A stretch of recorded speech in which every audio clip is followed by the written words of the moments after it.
या देवी सर्वभूतेषु मातेरूपेण संस्थिता नमस्तस्यै नमस्तस्यै नमस्तस्यै नमो नमः। जय माता दी। आप सभी पर माँ कालरात्रि की कृपया सदैव बनी रहे। आज नवरात्रि के दिन हम सब सुनेंगे श्री दुर्गा सप्तशती का 12वां और 13वां अध्याय। उससे पहले सुनिए अर्गला कीलक स्त्रोत का हिंदी अनुवाद। श्री मार्कंडेय जी कहते हैं, जयंती मंगला काली भद्रकाली कपालिनी दुर्गा क्षमा शिवा दात्री स्वाहा और सदा इन नामों से प्रसिद्ध जगदम्बिके आपको मेरा नमस्कार। हे देवी चामुंडे, आपके जय हो। संपूर्ण प्राणियों की पीड़ा को हरने वाली देवी आपकी जय हो। सब में व्यापक रहने वाली हे देवी आपकी जय हो। काल रात्रि आपको नमस्कार। मधु और कैटव को मारने वाली और ब्रह्मा द्वारा वरदान देने वाली देवी आपको नमस्कार है। आप मुझे रूप दो, जय दो, यश दो और काम क्रोध आदि शत्रुओं का नाश कर दो। हे महिषासुर का नाश करने वाली तथा भक्तों को शोक देने वाली देवी आपको नमस्कार। आप रूप दो, जय दो, यश दो और काम क्रोध आदि शत्रुओं का नाश करो। रक्त बीज का वध और चंडमुंड का विनाश करने वाली ये देवी आप हमें रूप दो, जय दो, यश दो और काम क्रोध आदि शत्रुओं का नाश कर दो। शुंभ और निशुंभ तथा धूम्रलोचन का मर्दन करने वाले आप रूप दो, जय दो, यश दो और काम क्रोध आदि शत्रुओं का नाश कर दो। सबके द्वारा बंदित युगल चरणों वाली ये देवी तथा संपूर्ण सौभाग्य प्रदान करने वाली देवी आप हमें रूप दो, जय दो, यश दो और काम क्रोध आदि शत्रुओं को नष्ट करो। हे देवी आपके रूप और चरित्र अचित है। आप समस्त शत्रुओं का नाश करने वाली हो। रूप दो, जय दो, यश दो और काम क्रोध आदि शत्रुओं का नाश करो। पापों को दूर करने वाले हे चंडिके, जो भक्ति पूर्वक आपके चरणों में सर्वदा मस्तक झुकाते हैं, उन्हें रूप दो, जय दो, यश दो और काम क्रोध आदि शत्रुओं का नाश करो। हे देवी रोगों का नाश करने वाली चंडिके, जो भक्ति पूर्वक आपकी स्तुति करते हैं, उन्हें रूप दो, जय दो, यश दो और काम क्रोध आदि शत्रुओं का नाश करो। और हे देवी हे चंडिके, इस संसार में जो भक्ति पूर्वक आपकी पूजन करते हैं, उन्हें रूप दो, जय दो, यश दो और काम क्रोध आदि शत्रुओं का नाश करो। जो मुझे सौभाग्य और आरोग्य दो, हे परम सुख दो, रूप दो, जय दो, यश दो और काम क्रोध आदि शत्रुओं का नाश करो। जो मुझसे द्वेष रखते हैं, उनका नाश करो और मेरे बल बुद्धि करो। बुद्धि रूप दो, जय दो, यश दो और काम क्रोध आदि शत्रुओं का नाश करो। हे देवी मेरा कल्याण करो, मुझे उत्तम संपत्ति प्रदान करो। मुझे रूप दो, जय दो, यश दो और काम क्रोध आदि शत्रुओं का नाश करो। हे अंबिके, देवता और असुर दोनों ही आपके माथे के मुकुट की मणियों को आपके चरणों पद कमल घिसते रहते हैं। आप मुझे रूप दो, जय दो, यश दो और काम क्रोध आदि शत्रुओं का नाश करो। आपके अपने भक्तन को विद्वान, यशस्वी और रश्मिमान बनाओ तथा रूप दो, जय दो, यश दो और काम क्रोध आदि शत्रुओं का नाश करो। प्रचंड दैत्यों के देश का दहन करने वाली चंडिके, मुझे शरणागत को रूप दो, जय दो, यश दो और काम क्रोध आदि शत्रुओं का नाश करो। हे चतुर्मुख ब्रह्मा जी के द्वारा प्रशंसित चार भुजा धारणी परमेश्वरी, आप रूप दो, जय दो, यश दो और काम क्रोध आदि शत्रुओं का नाश करो। हे अंबिके, भगवान श्री हरि विष्णु नित्य निरंतर भक्ति पूर्वक आपकी स्तुति करते हैं। आप रूप दो, जय दो, यश दो और काम क्रोध आदि शत्रुओं का नाश करो। हिमालय की कन्या पार्वती के पति महादेव के द्वारा प्रशंसित होने वाली परमेश्वरी, आप मुझे रूप दो, जय दो, यश दो और काम क्रोध आदि शत्रुओं का नाश करो। हे सचिपति, इंद्र के द्वारा शतृण में पूजित होने वाली परमेश्वरी, आप मुझे रूप दो, जय दो, यश दो और काम क्रोध आदि शत्रुओं का नाश करो। जो प्रचंड भुजाओं दैत्यों व भुजदंडों वाले दैत्यों का घमंड चूर चूर करने वाली देवी, आप मुझे रूप दो, जय दो, यश दो और काम क्रोध आदि शत्रुओं का नाश करो। हे देवी अंबिके, आपके अपने भक्त जनों को सदा असीम आनंद प्रदान करती रहो। मुझे रूप दो, जय दो, यश दो और काम क्रोध आदि शत्रुओं का नाश करो। मन की इच्छा के अनुसार चलने वाली मनोहर पत्नी पति मुझे प्रदान करो, जो दुर्गम संसार को सागर तारने वाली और उत्तम कुल में उत्पन्न हो। जो मनुष्य स्त्रोत का पाठ करके सप्तशती रूपी माँ स्त्रोत का पाठ करता है, वह सप्तशती की जप संख्या में मिलने वाले श्रेष्ठ फल को प्राप्त होता है। साथ ही वह प्रचुर संपत्ति भी प्राप्त कर लेता है। अगला स्त्रोत समाप्त हुआ। अब सुनिए किलक स्त्रोत पाठ। हिंदी अनुवाद मार्कंडेय जी कहते हैं, विशुद्ध ज्ञान के जिनका शरीर है, तीनों वेद ही इनके दिव्य नेत्र है, जो कल्याण प्रति के हेतु है और अपने मस्तक पर अर्धचंद्र का मुकुट धारण करते हैं, जो उन भगवान शिव को नमस्कार है। मंत्रों का जो अभिकीलक है, अर्थात मंत्रों की सिद्धि में विश्व उपस्थित करने वाले शाप रूपी कीलक का जो निवारण करने वाला है, उस सप्तशती स्त्रोत को संपूर्ण रूप से जानना चाहिए और जानकर उनकी उपासना करनी चाहिए। यद्यपि सप्तशती के अतिरिक्त अन्य मंत्रों के जप से भी जो निरंतर लगा रहता है, वह भी कल्याण का भागी हो जाता है। उनके भी उच्चाटन आदि कर्म सिद्ध होते हैं और उसे समस्त दुर्लभ वस्तुओं की प्राप्ति हो जाती है। फिर वो अन्य मंत्रों का जाप न करके भी केवल सप्तशती नामक स्त्रोत से ही देवी की स्तुति कर सकते हैं। उनकी स्तुति मात्र से ही सच्चिदानंद स्वरूपणी देवी सिद्ध हो जाती हैं और उन्हें अपने कार्य की सिद्धि के लिए मंत्र, औषधि और अन्य किसी साधन के उपयोग की आवश्यकता नहीं रहती है। बिना जप के ही उनके उच्चाटन आदि समस्त अभिचारक कर्म सिद्ध हो जाते हैं। इतना ही नहीं, उनकी संपूर्ण अभिष्ट वस्तुएं भी सिद्ध होती हैं। लोगों के मन में ये शंका थी कि केवल सप्तशती की उपासना से अथवा सप्तशती को छोड़कर अन्य मंत्रों की उपासना से समान रूप में सब कार्य सिद्ध हो जाते हैं, तब इनमें श्रेष्ठ कौन साधन है। लोगों की इसी शंका को सामने रखकर भगवान भोलेनाथ शंकर ने अपने पास आए हुए जिज्ञासुओं को समझाया कि ये सप्तशती नामक संपूर्ण स्त्रोत से सर्वश्रेष्ठ और कल्याणमय है।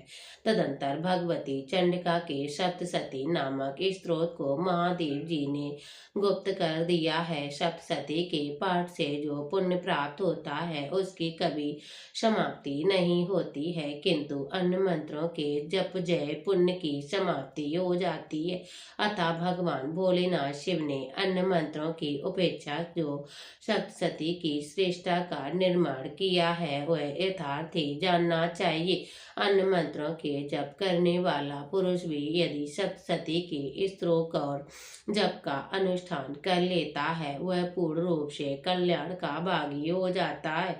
इसमें तनिक भी संदेह नहीं है। जो साधक कृष्ण पक्ष की चतुर्दशी अथवा अष्टमी को एकाग्र चित्र होकर भगवती की सेवा में अपना सर्वज्ञ समर्पित कर देता है और फिर उसे प्रसाद रूप में ग्रहण करता है, उस पर भगवती प्रसन्न होती है, अन्यथा उनकी प्रशंसा नहीं प्राप्त होती है। इस प्रकार सिद्ध की प्रतिबंधक रूप कील को द्वारा महादेव जी ने इस स्त्रोत को कीलक कर रखा है, जो पूर्वोक्त रीति से निष्कीलन करके इस सप्तशती स्त्रोत का प्रतिदिन उच्चारण करना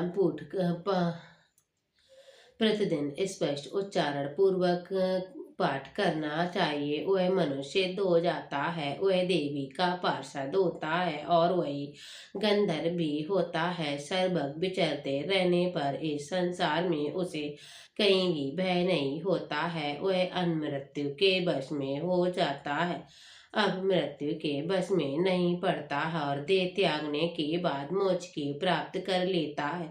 अतः कीलक को जानकर उसका परिहास करने की सप्तशती का पाठ आरंभ करें। जो ऐसा नहीं करता उसका नाश हो जाता है। इसीलिए कीलक और निष्कीलन का ज्ञान प्राप्त करने पर ही ये स्रोत निषोध होता है और विद्वान पुरुष इस निषोध स्त्रोत का पाठ आरंभ करते हैं। स्त्रियों में जो कुछ भी सौभाग्य आदि दृष्टिगोचर होता है वह सब देवी के प्रसाद का फल है। अतः इस कल्याण में इस स्त्रोत का सदा जाप करना चाहिए। इस स्त्रोत के मंद स्वर से पाठ करने पर स्वर फलों की प्राप्ति होती है और उच्च स्वर से पाठ करने पर पूर्ण फल की सिद्धि हो जाती है। इसीलिए उच्च स्वर से ही इसका पाठ आरंभ करना चाहिए। इसके बाद उसे ऐश्वर्य, सौभाग्य, आरोग्य, संपत्ति, शत्रु तथा परम मोक्ष की सिद्धि होती है। उन देवी की स्तुति मनुष्य को अवश्य करनी चाहिए। इस प्रकार अर्घा और कीलक स्त्रोत समाप्त हुआ। आप सुनिए दुर्गा सप्तशती का 12वां अध्याय। देवी बोली, देवताओं जो एकाग्र चित्र होकर प्रतिदिन इस स्तुतियों को मेरा स्तुति करेगा उसकी सारी बाधा मैं निश्चय ही दूर कर दूंगी।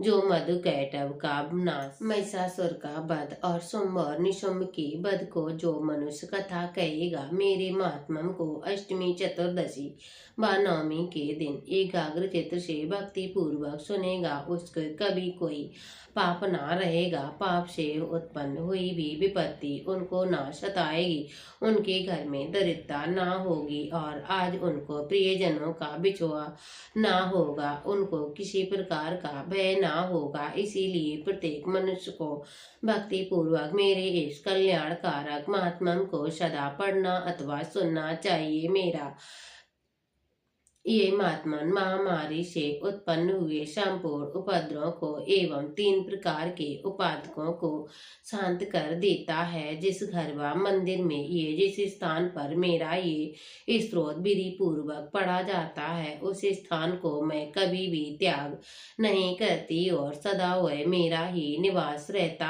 है। बलिदान, पूजा, होम और महोत्सव में मेरा ये चरित्र उच्चारण करना, उनका सुनना चाहिए। ऐसा हवन या पूजन मनुष्य जानकर या बिना जाने करे तो उसे तुरंत ग्रहण कर लेती हूँ और शरद काल में प्रत्येक वर्ष जो महापूजा की जाती है उनमें मनुष्य भक्ति पूर्वक मेरा ये महात्म्य सुनकर सर्व विपत्तियों से छूट जाता है और धन धान तथा पुत्र आदि से संपन्न हो जाता और मेरे इस महात्म्य कथाओं को इत्यादि को सुनकर मनुष्य निर्भय हो जाता और महात्मा के श्रवण करने वाला शत्रु नष्ट हो जाते हैं तथा कल्याण की प्राप्ति होती है और उनका कुल अन्नादित हो जाता है और कष्ट शांत हो जाते हैं तथा भयंकर स्वप्न दिखाई देना तथा घरेलू दुख इत्यादि सब मिट जाते हैं। बाल गृहों में ग्रसित बालकों के लिए ये मेरा महात्मा परम शांति देने वाला है। मनुष्यों को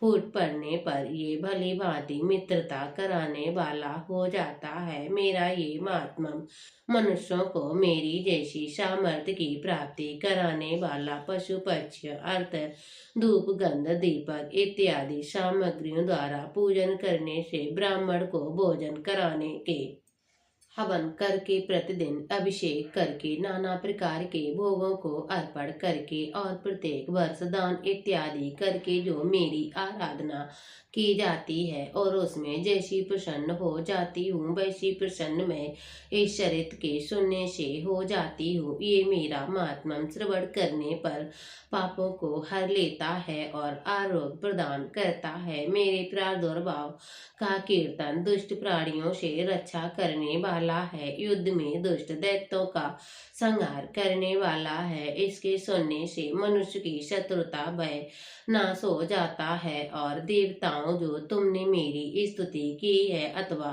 ब्रह्मा जी ने जो मेरी स्तुति की है, वह मनुष्यों को कल्याणमयी बुद्धि प्रदान करने वाली है। वन में सुने मार्ग में अथवा धनाबल से घिर जाने पर, वन में चोरों से घिरा हुआ, शत्रुओं द्वारा पकड़ा हुआ, जंगलों में सिंहों से, व्याघ्रों से, जंगली हाथियों द्वारा पीछा किया हुआ, राजा के क्रोध हो जाने पर, मारे जाने के भय से, समुद्र में नाव के डगमगाने पर, भयंकर युद्ध में फंसा होने पर, किसी भी प्रकार की पीड़ा से पीड़ित, घोर बाधाओं से दुखी हुआ मनुष्य मेरे इस चरित्र को स्मरण करने से संकट मुक्त हो जाता है। मेरे प्रभाव से सिंह, चोर और शत्रु इत्यादि दूर भाग जाते हैं और पास नहीं आते हैं। महेश ने कहा, हे प्रचंड पराक्रम वाली भगवती, चंड के यूं कहने के पश्चात सब देवताओं को देखते ही देखते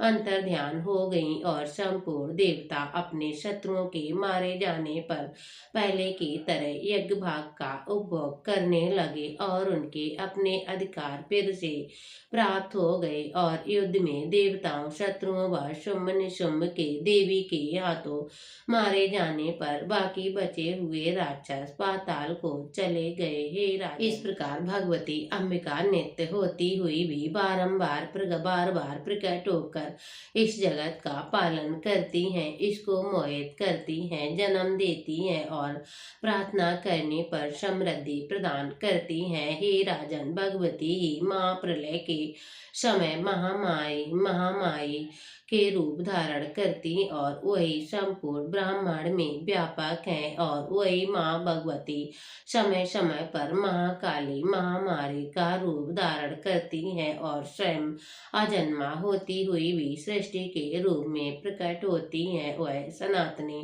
देवी जो प्राणियों का पालन करती हैं और वही मनुष्य के सदृश में घर में लक्ष्मी के रूप में बनाकर स्थिर हो जाती और अभाव के समय दरिद्रता बनकर विनाश का कारण बन जाती है। पुष्प, धूप और गंध आदि से पूजन करके उनकी स्तुति करने से वह धन पुत्र देती हैं और धन को सुबुद्धि प्रदान करती हैं। जय माता दी। इस प्रकार मार्कंडेय मनमंत्र के अंतर्गत जय माता दी। इस प्रकार श्री मार्कंडेय पुराण में श्रावण मनमंत्र के कथा के अंतर्गत देवी महात्म्य के फल स्तुति नामक 12वां अध्याय संपूर्ण हुआ। अब सुनिए 13वां अध्याय। और श्री दुर्गा सप्तशती के 13वें अध्याय में राजा सुरत और वैश्य को देवी के वरदान का वर्णन किया गया है। अध्याय प्रारंभ करने से पहले हम सब माँ दुर्गा का ध्यान करें, जो उदय काल के सूर्य मंडल की कांत धारण करने वाली हैं, जिनकी 4 भुजाएं हैं और 3 नेत्र हैं, जो अपने हाथों में 5 अंकुश वर एवं अभय की मुद्रा धारण किए रहती हैं और जो शिवा देवी है, मैं ध्यान करती हूँ। मार्कंडेय ऋषि कहते हैं, हे राजन, इस प्रकार मैंने तुम्हें देवी के उत्तम महात्म्य का वर्णन किया है, जो इस जगत को धारण करती हैं। उन देवी को ऐसा ही प्रभाव है, वे ही विद्या उत्पन्न करती हैं।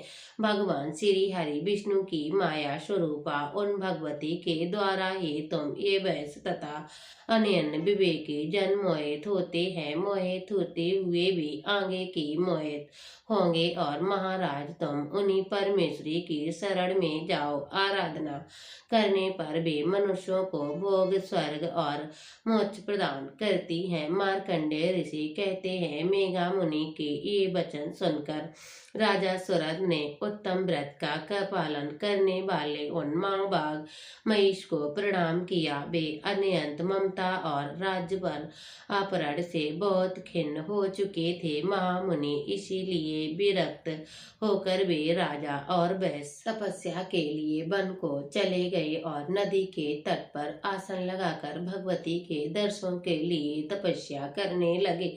दोनों ने नदी के तट पर देवी की मूर्ति बनाई और पुष्प, धूप, दीप, हवन द्वारा उनका पूजन करने लगे। पहले उन्होंने आहार को कम कर दिया, फिर बिल्कुल निराहार रहकर भगवती के मन लगाकर एकाग्र पूर्वक आराधना करने लगे। वह दोनों अपने शरीर से रक्त से देवी को बलि देते हुए 3 वर्ष तक लगातार भगवती की आराधना करते रहे। 3 वर्ष के पश्चात जगत का पालन करने वाली चंडिका ने उनको प्रत्यक्ष दर्शन देकर कहा, देवी बोली, हे राजन तथा अपने कुल से प्रसन्न करने वाले वैश्य, तुम जिस वर की इच्छा रखते हो वह मुझसे मांगो, मैं तुम्हें वर दूंगी, क्योंकि तुम पर अत्यंत मैं प्रसन्न हूँ। मार्कंडेय ऋषि कहते हैं, ये सुनकर राजा ने अगले जन्म में ना नष्ट होने वाला अखंड राज्य और इस जन्म में बलपूर्वक अपने शत्रुओं को नष्ट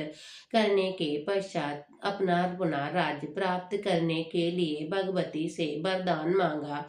और वैश्य ने भी, जिसका चित्त संसार की ओर से विकृत हो रखा था, भगवती ने अपनी माया और अहंकार रूप आसक्ति को नष्ट कर देने वाले ज्ञान को देने के लिए कहा। तब देवी ने कहा, हे राजन, तुम शीघ्र ही अपने शत्रुओं को मारकर पुनः अपने राज्य को प्राप्त कर लोगे। तुम्हारा राज स्थिर रहने वाला होगा और फिर मृत्यु के पश्चात आप सूर्यवंश के अंश में जन्म लेकर सर्वाधिक मनु के नाम से इस पृथ्वी पर ख्याति को प्राप्त होंगे। हे वैश्य कुल में श्रेष्ठ, आपने जो मुझसे वर मांगा है वह आपको देती हूँ। आपको मोक्ष के देने वाली ज्ञान की प्राप्ति होगी। मार्कंडेय ऋषि कहते हैं, इस प्रकार उन दोनों राजन और वैश्य को मनोवांछित वर प्रदान कर और उनकी अपनी स्तुति सुनकर भगवती अंतर ध्यान हो गई। और इस प्रकार क्षत्रियों में श्रेष्ठ वह राजा सुरथ भगवान सूर्यदेव से जन्म लेकर पृथ्वी पर सर्वाधिक मनु के नाम से विख्यात हुए। श्री दुर्गा सप्तशती के पाठ के बाद सिद्ध कुंजिका स्तोत्र का पाठ अवश्य करना चाहिए, इससे सभी मनोरथ पूरे होते हैं। जय माता दी। इस प्रकार मार्कंडेय पुराण के सावर्णिक मनमंत्र की कथा के अंतर्गत देवी महात्म्य में राजा सुरथ और वैश्य के वरदान नामक 13वां अध्याय संपूर्ण हुआ। श्री दुर्गा सप्तशती के 8वें दिन पढ़े जाने वाले अध्याय आप सभी कल के वीडियो में जरूर सुनिएगा। मिलते हैं अगली वीडियो के साथ, तब तक के लिए जय श्री कृष्णा, राधे राधे, जय माता दी।